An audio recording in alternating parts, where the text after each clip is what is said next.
नमस्कार साथियों। कल से मेरे खिलाफ एक स्क्रिप्टेड कैंपेन चलाया जा रहा है। सेम भाषा, सेम बातें, सेम आरोप। ये कोई कोइंसिडेंस नहीं है, बल्कि एक कोऑर्डिनेटेड अटैक है। पहले मैंने सोचा कि मुझे इसका जवाब नहीं देना चाहिए। फिर लगा कि कहीं एक झूठ को 100 बार बोला जाए तो कुछ लोग मान ना लें। इसलिए मैंने सोचा कि जवाब दूं। आम आदमी पार्टी ने 3 आरोप लगाते हुए ये कहा कि इन 3 आरोपों की वजह से हम राघव चड्ढा को पार्लियामेंट में बोलने का मौका नहीं देंगे। राघव चड्ढा के पार्लियामेंट में बोलने पर रोक इसलिए लगाई गई क्योंकि उन्होंने ये 3 गलतियां करी। मैं एक एक करके इन तीनों पर आपसे बात करना चाहूंगा। पहला आरोप कि जब ऑपोजिशन पार्लियामेंट से वॉकआउट करता है, सदन से वॉकआउट करता है, तो राघव चड्ढा वहीं बैठे रहते हैं, वो वॉकआउट नहीं करते।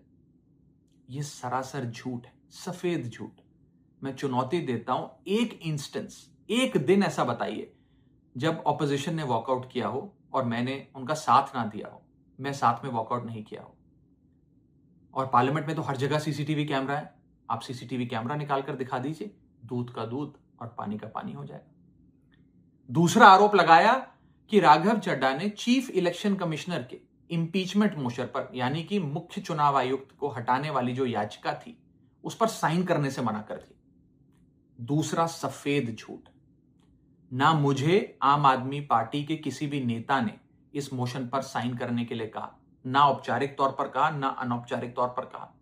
और आम आदमी पार्टी के राज्यसभा में कुल 10 सांसद हैं, जिनमें से 6 या 7 सांसदों ने इस मोशन पर खुद ही साइन नहीं किया।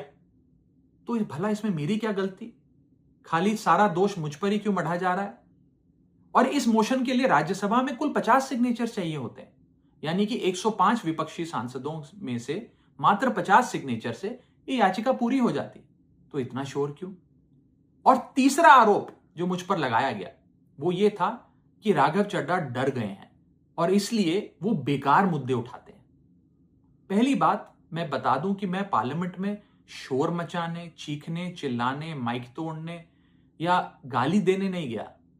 मैं वहां पर जनता के मुद्दे उठाने गया हूं, लोगों की बात करने गया हूं। और मैंने कौन सा मुद्दा नहीं उठाया?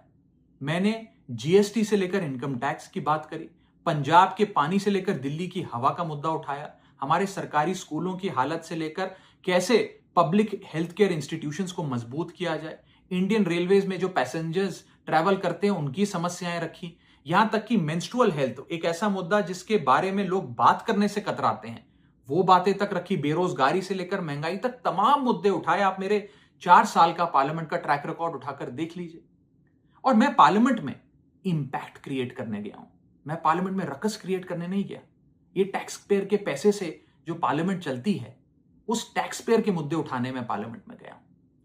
अंत में मैं बस इतना कहना चाहता हूं कि जो लोग आज मुझ पर आरोप लगा रहे हैं, झूठे झूठे आरोप लगा रहे हैं, कि हर झूठ को बेनकाब किया जाएगा और हर सवाल का जवाब दिया जाएगा, क्योंकि मैं घायल हूं, इसीलिए घातक हूं।